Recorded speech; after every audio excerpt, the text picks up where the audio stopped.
का भी पीछे जा रही है, ये समझ लीजिए। हम लोग अंग्रेजी शब्दों का प्रयोग करते हैं, अंग्रेजी ढंग का रहन सहन पसंद कर रहे हैं, अंग्रेजी बोलना भी बोल कर हम ये बताना चाहते हैं कि हम पढ़े लिखे। मैंने हिंदी पढ़ना मैंने पढ़े लिखे नहीं है। और हिंदी में संस्कृत का कोई शब्द आ जाए तो लोग चौंक जाते हैं, अरे ये क्या है, कठिन कर दिया। कठिन क्या, अंग्रेजी की कठिन से कठिन शब्दों का प्रयोग करने में आप नहीं हिचकते, मगर अगर संस्कृत का एक शब्द आ जाए तो आप चौंक जाते हैं, तो ये शब्द क्यों कह दिया। आप भाषा को कठिन बना रहे हैं। अंग्रेजी इतनी कठिन है कि जल्दी समझ में नहीं आती, और व्याकरण कोई है ही नहीं उसका। सही बात है। क्या लिखेंगे क्या कहेंगे कुछ पता ही नहीं। जैसे हिंदी का क्या है, हिंदी एक वैज्ञानिक भाषा है। अगर का लिखना है तो का से ही लिखेंगे, CH से केमिस्ट्री की तरह CH से नहीं लिखेंगे। कलर लिखना है तो खाली C से लिख देंगे, ऐसा नहीं है। हिंदी में का, खा, गा जितनी भी ध्वनियाँ हैं उनका एक ही सिंबल है, एक साउंड, वन सिंबल। यह हिंदी की बहुत बड़ी विशेषता है। ये दुनिया की किसी भाषा में होगी मैं नहीं कह सकता, क्योंकि समझा है कि सारी भाषाएं तो मैंने नहीं देखी, मगर मुझे विश्वास नहीं होता कि इतनी वैज्ञानिकता किसी में हुई। क्यों ये हुआ क्यों?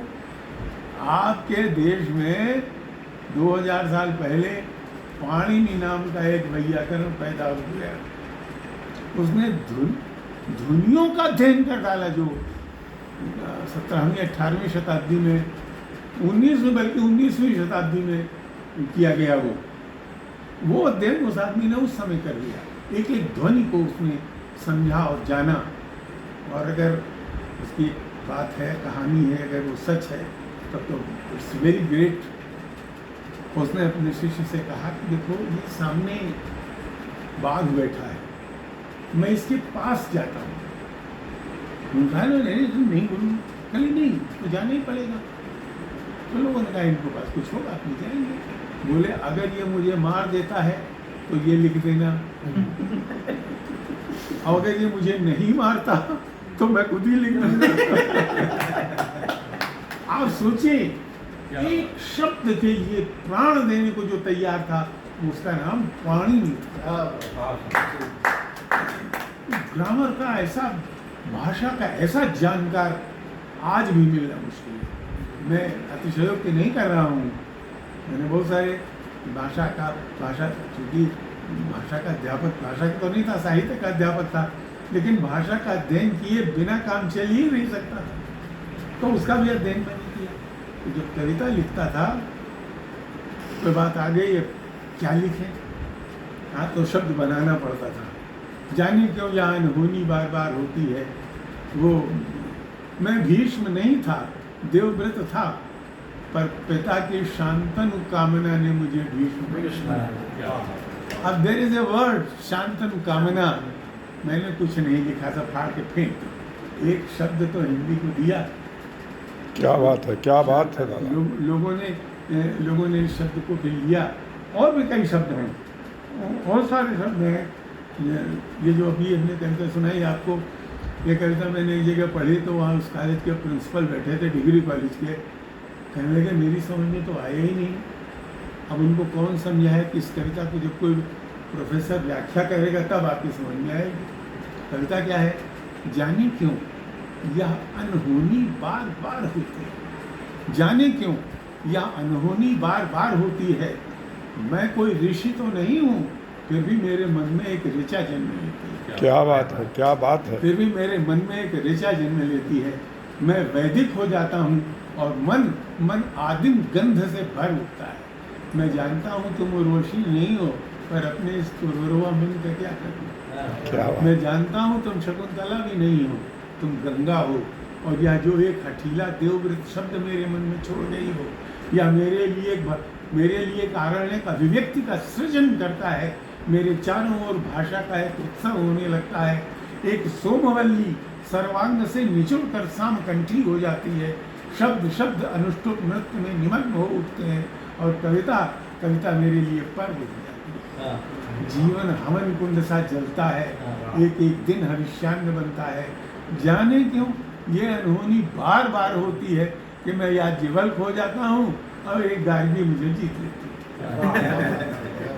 प्रेम पर सैकड़ों कविताएं नहीं, हजारों बल्कि लाखों होंगी प्रेम कविता। वो कहेगा वो पागल समझता है, दीवाना हो जाता है, ये हो जाता है, वो ये भी तो प्रेम पर कविता है। आप देखिए जरा, वो कहता है जाने क्यों यहाँ अनहोनी बार बार होती है, मैं कोई ऋषि तो नहीं हूँ पर मेरे मन में एक ऋचा जन्म लेती है। ये ऋचा ही वो प्रेम है। मेरे मन में एक ऋचा जन्म लेती है, मैं वैदिक हो जाता हूँ, मैंने पुराने काल में चला जाता हूँ जब वेद लिखे, मैं वैदिक हो जाता हूँ और मन आदिम गंध से भर उठता है। आदिम गंध क्या है? सेक्स थिंकिंग, स्त्री से मिलने का जो भाव है, वो कहता मैं आदिम गंध से भर जाता हूँ। मैं जानता हूँ कि तुम उर्वशी नहीं हो, पर अपने इस पुरुरवा मन का क्या करें। स्त्री और पुरुष को के संबंध को, उसकी दोनों की मनोविज्ञान को इन दो शब्दों में बांधा है मैंने कि मैं जानता हूँ कि तुम उर्वशी नहीं हो, पर अपने इस पुरुरवा मन का क्या करें। मैं जानता हूँ तुम शकुंतला भी नहीं, तुम गंगा हो, कि तुम गंगा हो। और यह जो एक हठीला देवव्रत शब्द मेरे मन में छो, यहाँ देवव्रत शब्द का अर्थ है प्रेम। जनाब, एक व्यक्ति का नाम है लेकिन उसका अर्थ है प्रेम, तो शब्द को अर्थ देना ही कविता है। और तुम लोग को कहता है कि मैं जानता हूँ कि तुम उर्वशी नहीं हो, पर अपने इस पुरुरवा मन का क्या करूँ। मैं जानता हूँ तुम शकुंतला भी नहीं हो, तुम गंगा हो। और यह जो एक हठीला देवव्रत शब्द मेरे मन में छोड़ गई हो, यह मेरे लिए एक आरण्य का अभिव्यक्ति का सृजन करता है। आरण्य का मतलब होता है वन, यानी एकांत का होता है। मेरे लिए एक आरण्य का अभिव्यक्ति का सृजन करता है। मेरे लिए या जो एक शब्द छोड़ गई हो, या मेरे लिए एक आरण्य का अभिव्यक्ति का सृजन करता है। बस आगे भूल गए, आप भूलने लगे।